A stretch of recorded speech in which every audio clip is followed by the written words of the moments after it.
49 years after she went in for murdering a toddler. It took an order from the governor, the agreement of the clemency board, and Smithy's own willpower to set her free. When we think of a life sentence, we often imagine that a criminal will spend their last moments in prison. However, that's not always the case. There are some criminals who outlive their time behind bars and have to reintegrate into a life that is hugely different from the one they were accustomed to. These are the stories of people who outlived insane prison sentences. Number 9. Betty Smithy. And the clemency board signed off on letting Betty Smithy walk free. Imagine waking up every single day in the same prison cell for 49 years, knowing you might never walk out a free person again. Now picture finally stepping outside, an entirely different world from the one you knew when you went in. This is the story of Betty Smithy, the longest-serving female inmate ever released in the United States, and it's a tale you won't forget. Betty's story began in 1963 when she was just 20 years old. That fateful New Year's Day changed everything. She was babysitting 15-month-old Sandy Gerberick when tragedy struck. The details of that day are still painful to recount, but Betty was convicted of murdering the young child. The court showed no mercy, sentencing her to life in prison without the possibility of parole. At the time, Arizona law was clear. Only the governor could grant her clemency. It seemed like a hopeless future for Betty. For almost 5 decades, she lived in a prison cell, battling more than just the walls around her. She fought breast cancer, her age, and the overwhelming sense of regret. Every appeal for clemency was met with rejection, first by Governors Fife Symington and then Janet Napolitano. Betty's days blurred together, and as the years passed, she came to terms with her grim reality. But just when it seemed that freedom was forever out of reach. In 2012, Governor Jan Brewer made a decision that shocked many. She granted Betty clemency, reducing her sentence. After 49 years behind bars, Betty Smithy was finally released. She stepped out of the Arizona State Prison complex, walking with a cane, but more importantly, she walked out a free woman. Can you imagine how the world must have looked to her? Everything had changed. Technology, culture, even the roads she used to know. Now living with her niece in Mesa, Arizona, Betty faces the monumental task of adjusting to life outside. "It's wonderful driving down the road and not seeing any barbed wire," Smithy told the Arizona Republic. "I am lucky, so very lucky." Number 8. Francis Clifford Smith. In July 1949, a robbery at the Indian Harbor Yacht Club in Greenwich, Connecticut went tragically wrong. Grover Hart, a 68-year-old night watchman, was killed in cold blood. The motive? A robbery involving a hat, neckties, jewelry, and tie clips, items that seemed trivial compared to the price Grover paid with his life. His death sent shockwaves through the community. He was the kind of person who everyone liked, but on that night, his life was taken away by something so meager that is hard to believe. The dying Grover told police one of the men was small and wore a bandana over his face. With that vague description, the police zeroed in on Francis Clifford Smith as one of the 2 men responsible. The case against Smith was based largely on circumstantial evidence. A stolen Cadillac linked to the robbery was found with the goods from the heist, and the police connected it to Smith and another known criminal, George Loudon. Loudon, however, took a plea deal and pointed the finger at Smith. Despite his claims of innocence, Smith was convicted of first-degree murder and sentenced to death by electrocution. But Smith's story would not end there. 7 times, Smith came terrifyingly close to execution, each time having his life spared by last-minute interventions. His final brush with death came when he was just hours away from the electric chair. His head was shaved, the chaplain had visited him, and everything was set for his execution. Yet, in a miraculous turn of events, a board of pardons granted clemency, commuting his sentence to life in prison. While this was a narrow escape, it marked the beginning of another battle, this time for his freedom. Smith's conviction was shaky at best. Over the years, key witnesses recanted their testimonies. Edith Springer, one of the witnesses, admitted she had lied, while another man, David Blumetti, confessed to being the second shooter. Even a police officer involved in the interrogation, Leo Carroll, admitted that the case was deeply flawed. Despite all these revelations, legal technicalities prevented Smith from getting a new trial. Determined to prove his innocence, Smith studied law while in prison, filing countless appeals. His persistence was remarkable, but by 1967, all of his legal options had been exhausted. In a desperate bid for freedom, Smith escaped from prison, but his freedom was short-lived. After a 2-week manhunt, he was caught and returned to prison. Ironically, had he waited just 3 more years, he would have been eligible for parole, but his escape attempt delayed any chance of early release. Smith would go on to spend a total of 70 years and 31 days in prison, the longest any prisoner has ever served in the United States. Finally, in 2020, at the age of 95, he was paroled and transferred to a nursing home. By then, Smith was battling dementia, struggling to remember day-to-day details like what he ate for breakfast.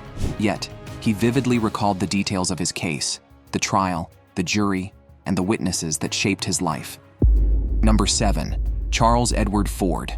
In another story involving a teenager and a wrong sentence.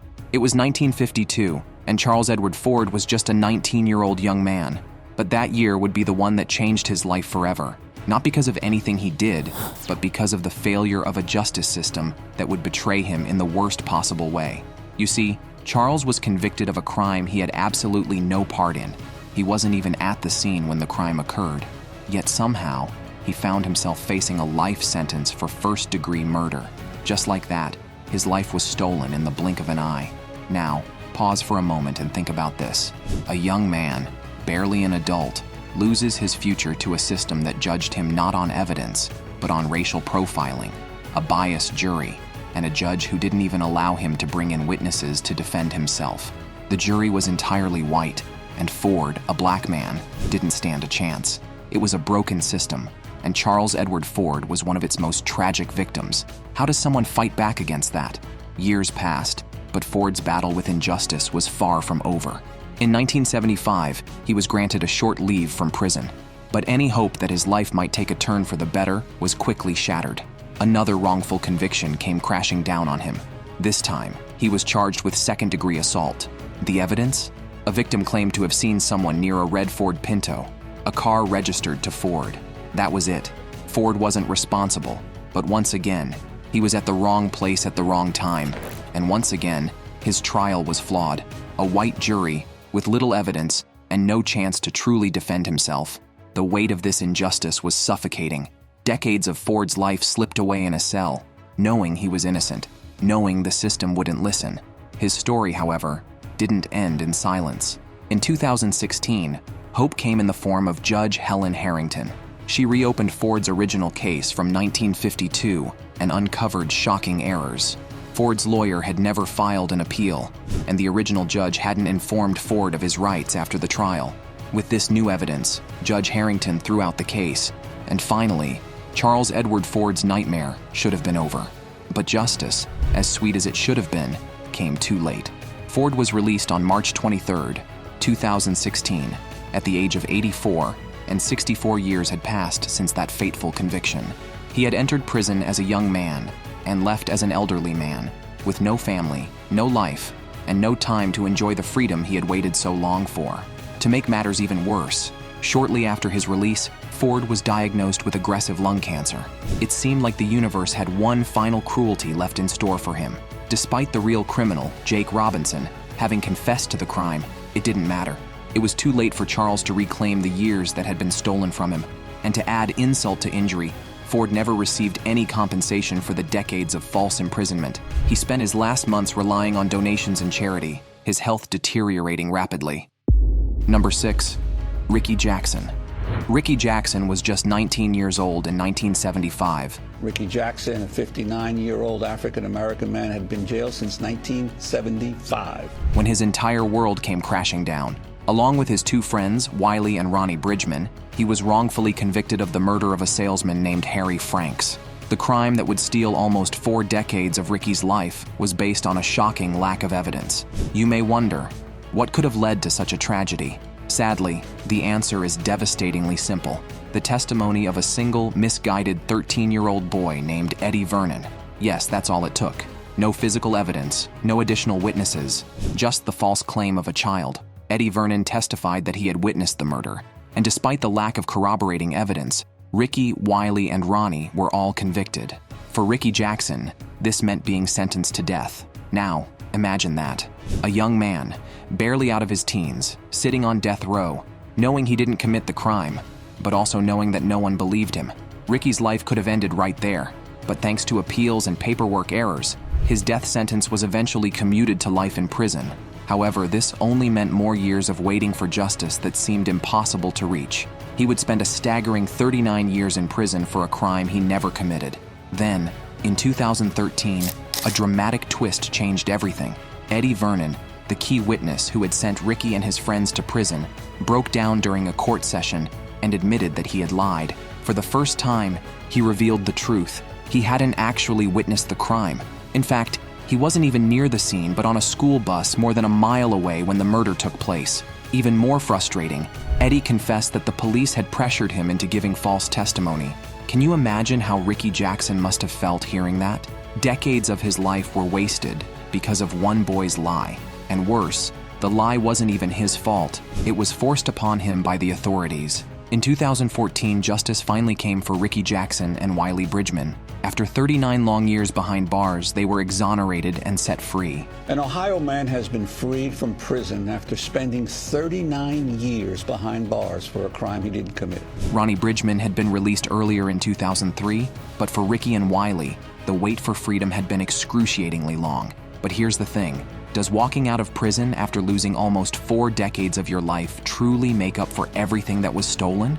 Well, Ricky Jackson, along with Wiley and Ronnie, is set to receive $18 million in compensation, but the scars of wrongful imprisonment run deep. No amount of money can truly restore the years he lost, the relationships that never had the chance to flourish, and the future that was taken from him. Number 5. Joseph Ligon. It was 1953 in the bustling streets of Philadelphia, and the world seemed full of possibility for a young, 15-year-old Joseph Ligon. But one fateful night changed everything. What started as an evening of teenage rebellion spiraled into a nightmare that would haunt Joseph for nearly 7 decades. Alongside a group of teens looking to rob for alcohol, Joseph found himself caught up in an act far darker than he could have imagined.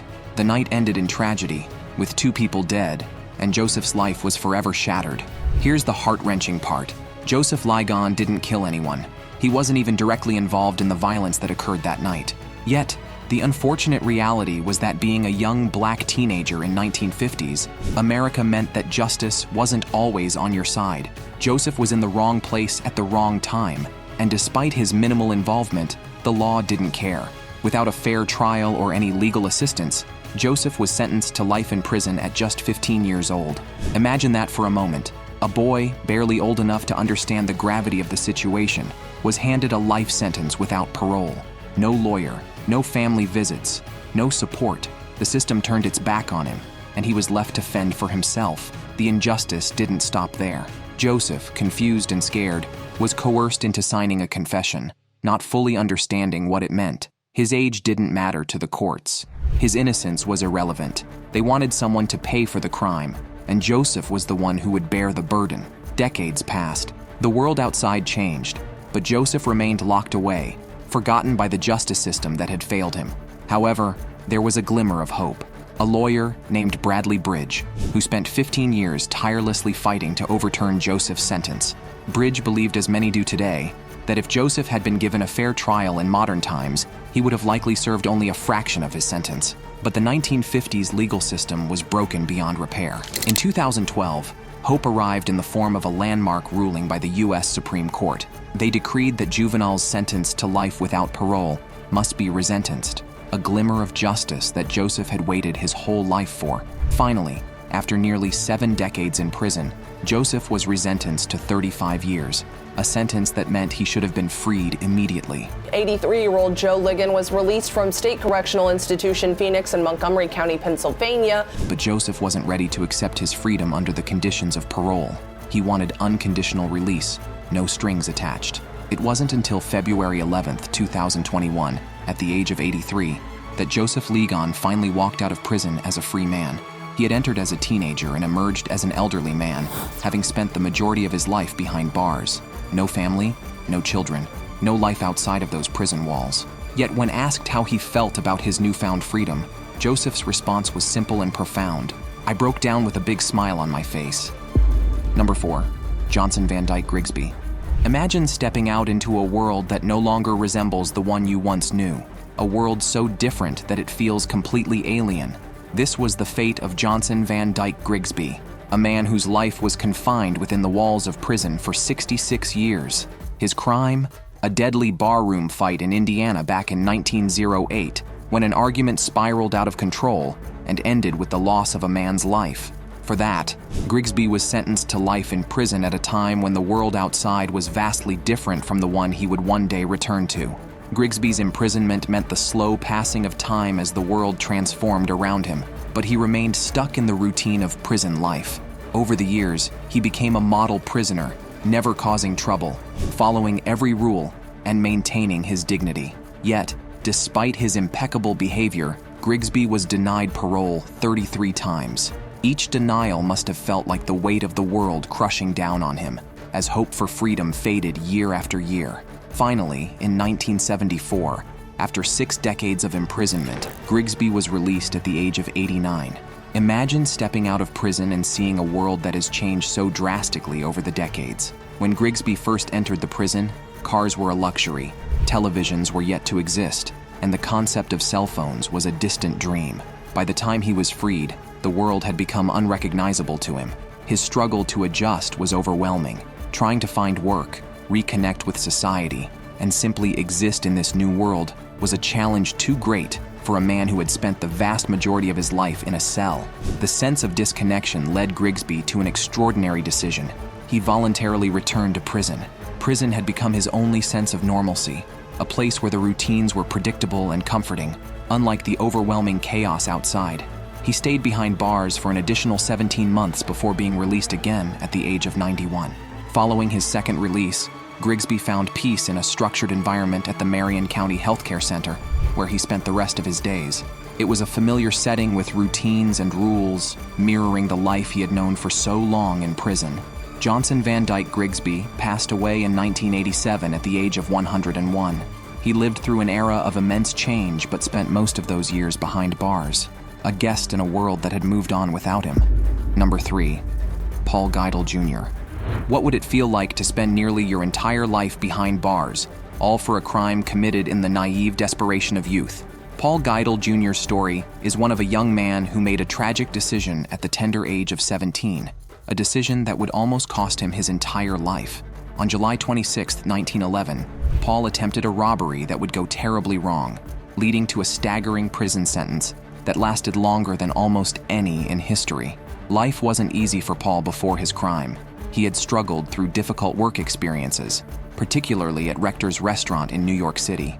Fired from his job and feeling the crushing weight of financial despair, Paul devised a plan to break free from his troubles in one fateful night. He heard of a wealthy, elderly broker, William Jackson, who was staying at the Iroquois Hotel. Paul's plan? Rob Jackson used chloroform to knock him out and make off with the fortune he believed was in the broker's hotel room. The plan seemed simple enough, but it all unraveled in the worst way possible. Jackson resisted, and in the heat of panic, Paul ended up suffocating him. Paul fled the scene, only to find his big heist had netted him a meager $7, a watch, and a stick pin. But the escape was short-lived. The police tracked Paul down within 15 hours, thanks to the chloroform bottle he had carelessly left behind. With the district attorney living next door to the scene of the crime, there was no question that Paul would be prosecuted aggressively. Most people thought he would face the death penalty, but because of his age, the jury showed mercy. Instead of a death sentence, Paul received life imprisonment with a minimum of 20 years, a lenient sentence considering the gravity of the crime. But life in prison would be anything but lenient. After 8 years, Paul suffered a mental breakdown and spent 7 years in a psychiatric ward. Upon his return to the general population of the prison, the years dragged on, and his hopes of release were continually dashed. Even when he became eligible for parole in 1931, 20 years after his imprisonment, his freedom remained elusive. Rumors circulated that influential people from the Iroquois Hotel didn't want him released, fearing the infamous crime might tarnish their establishment's reputation. As the decades passed, Paul remained incarcerated, accumulating one of the longest prison terms in history. By 1974, he had spent 63 years in prison, and the press began asking questions. Finally, in 1980, Paul was granted parole. After nearly 7 decades behind bars, Paul was free. He spent the remaining 7 years of his life in a nursing home in Dutchess County, New York, passing away in 1987 at the age of 93. Number 2. Thomas Trantino. Thomas Trantino's life is a story of crime, regret, and ultimately, redemption. Born in 1938, he wasn't always a criminal. His journey into darkness began early due to a troubled childhood. By the age of 14, Thomas was already deep into substance abuse. His descent into crime continued, and by the time he was 20, he had already spent 6 years behind bars, well before he was even legally allowed to drink. The real turning point in his life came in August 1963. On a fateful night, heavily intoxicated, Thomas was involved in an altercation that escalated to the murder of 2 policemen. Although Thomas maintained his innocence, denying any involvement in their deaths, the evidence painted a different picture. After fleeing the scene, he turned himself in after 2.5 days, but his plea of innocence did little to sway the jury. Convicted of the murders, Thomas was sentenced to death. For many years, he languished on death row, haunted by the looming shadow of his execution. But in 1971, a pivotal change occurred when the state of New Jersey abolished the death penalty. As a result, Thomas's sentence was commuted to life imprisonment with the possibility of parole after 25 years. Instead of breaking him, the years behind bars transformed Thomas. Locked away from society, he found solace in writing and art, channeling his pain and introspection into creative expression. His transformation was profound. From a man once consumed by addiction and violence, he became someone who used his time productively, writing books and creating illustrations. By 2002, after more than 38 years in prison, Thomas was granted parole. Imagine spending 38 years in a world where everything you once knew had dramatically changed. When Thomas entered prison, it was the 1960s, a world very different from the one he returned to in the 21st century. Number 1. Harvey Stewart. Harvey Stewart's life is a tragic example of a man trapped in a cycle of crime and incarceration. Born in 1927, Harvey found himself convicted of armed robbery at the age of 24. In 1951, he was sentenced to 10 years in prison, but after serving his time, he was released on parole in 1958. His freedom, however, was short-lived. Just a few years after his release, Harvey was arrested again, this time for the murder of 26-year-old James Laird. His second stint in prison was more severe, and it seemed like Harvey's life was destined to be spent behind bars. Despite his predicament, he tried to escape in 1965, but his bid for freedom lasted only a few days before he was recaptured and returned to prison. For nearly 3 decades, Harvey remained in prison, and by 1985, he was once again eligible for parole. This could have been his moment to finally break free from the cycle that had consumed his life, but it wasn't meant to be. Just 16 months later, he was arrested again, this time for robbing a bank. Harvey was once more behind bars, and it seemed as though he was fated to live out his days in prison. By 2011, Harvey had spent a massive 59 years in and out of prison. He was now an old man with failing health, and he described himself as being too damn old to rob anything anymore. His parole was finally granted, and Harvey was released from prison. But after nearly 6 decades, the world outside had changed beyond recognition. His family was gone, most having passed away during his time behind bars, and he had not had a visitor in over a decade. Harvey spent his remaining years in a nursing home, reflecting on his long life behind bars. He once remarked, "Imagine 60 years down this damn hole. I wouldn't recommend it. Man's gotta be a damn fool to even stick his foot in here." His words serve as a haunting reminder of the consequences of a life spent in prison and the toll it takes on a person's mind and soul. Thanks for watching. See you in the next video.